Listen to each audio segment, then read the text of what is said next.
আসসালামু আলাইকুম। রাতের সংবাদে সবাইকে স্বাগতম। এনসিপির খুলনা বিভাগীয় প্রধান মোতালেব শিকদারকে গুলি করা হয়েছে। সোমবার সামাজিক মাধ্যমে বিষয়টি নিশ্চিত করেন ডক্টর মাহমুদা মিতু। আহত অবস্থায় তাকে খুলনা মেডিকেল কলেজ হাসপাতালে নেওয়া হয়। চিকিৎসকদের মতে তার অবস্থা আশঙ্কাজনক। প্রথম আলো ও ডেইলি স্টারের কার্যালয়ে হামলার ঘটনায় এখন পর্যন্ত ১৭ জনকে গ্রেফতার করেছে পুলিশ। হামলায় লুট হওয়া টাকায় মোবাইল ও ফ্রিজ কেনার প্রমাণ পেয়েছে ডিএমপি।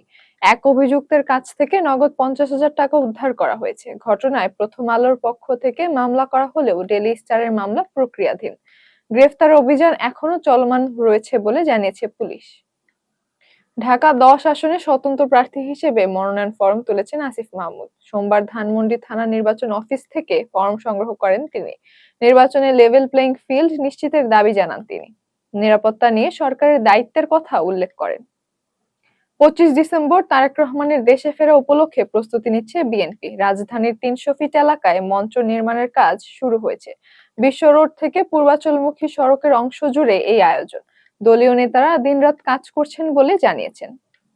প্রধান উপদেষ্টা ডক্টর মোহাম্মদ ইউনূসের নেতৃত্বে বৈঠক অনুষ্ঠিত হয়েছে। নির্বাচনের আগে আইনশৃঙ্খলা স্বাভাবিক রাখার নির্দেশ দেওয়া হয়। বৈঠকে নিরাপত্তা বাহিনীর শীর্ষ কর্মকর্তারা উপস্থিত ছিলেন। বড়দিন ও নববর্ষ উপলক্ষে নিরাপত্তা নিয়েও আলোচনা হয়। ওসমান হাদির হত্যার বিচার ছাড়া নির্বাচন মানা হবে না বলে হুঁশিয়ারি। ইনকিলাব মঞ্চের সদস্য সচিব আব্দুল্লাহ আল জাবের এই বক্তব্য দেন। সোমবার শাহবাগে সংবাদ সম্মেলন থেকে তিনি এই দাবি জানান। তিনি প্রধান উপদেষ্টার ভূমিকা নিয়েও প্রশ্ন তোলেন। আমজনতার দলকে নিবন্ধন দিয়েছে নির্বাচন কমিশন। দলটির প্রতীক হিসেবে দেওয়া হয়েছে প্রজাপতি। দলের সাধারণ সম্পাদক তারেক রহমান নিবন্ধন সনদ গ্রহণ করেন। এ নিয়ে দেশে নিবন্ধিত রাজনৈতিক দলের সংখ্যা দাঁড়ালো ৫৭। সাভারে সাংবাদিকদের উপর হামলার প্রতিবাদে মানববন্ধন হয়েছে। সাভার মডেল থানার সামনে কর্মসূচি পালন করেন গণমাধ্যম কর্মীরা। মিথ্যা মামলা ও হয়রানির অভিযোগ তুলে ধরেন তারা। স্বাধীন সাংবাদিকতার উপর হামলা বন্ধের দাবি জানান বক্তারা।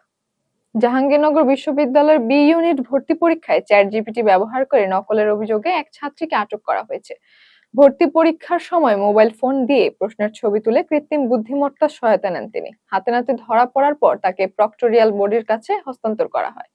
শিক্ষার্থী লিখিত স্বীকারোক্তিতে অসৎ উপায় অবলম্বনের কথা স্বীকার করেন। বিশ্ববিদ্যালয় কর্তৃপক্ষ শাস্তিমূলক ব্যবস্থা নেওয়ার প্রক্রিয়া শুরু করেছে।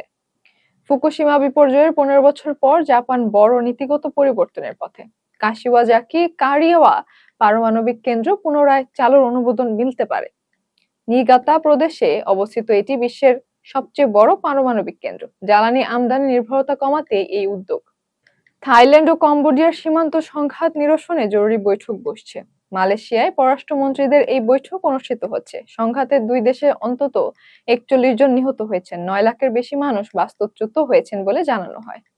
রাশিয়ার রাজধানী মস্কোয় গাড়ি বোমা বিস্ফোরণে এক শীর্ষ সামরিক কর্মকর্তা নিহত হয়েছেন। নিহত লেফটেন্যান্ট জেনারেল পানিল সারভার্ভ ছিলেন জেনারেল স্টাফের গুরুত্বপূর্ণ দায়িত্বে। দক্ষিণ মস্কোর ইয়াসেনেভায়া স্ট্রিটে গাড়ির নিচে পুঁতে রাখা বিস্ফোরক থেকে ঘটনাটি ঘটে। রাশিয়ার তদন্ত কমিটি এই ঘটনায় ফৌজদারি মামলা করেছে।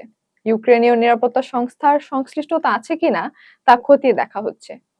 ইরানের সাম্প্রতিক ক্ষেপণাস্ত্র মহড়া নিয়ে উদ্বেগের কথা যুক্তরাষ্ট্রকে জানিয়েছে ইসরায়েল। ইসরায়েলের সেনাপ্রধান বলেন, এসব মহড়া আকস্মিক হামলার প্রস্তুতি হতে পারে। যুক্তরাষ্ট্র ও ইসরায়েলের মধ্যে সামরিক সমন্বয় জোরদারের আহ্বান জানানো হয়েছে।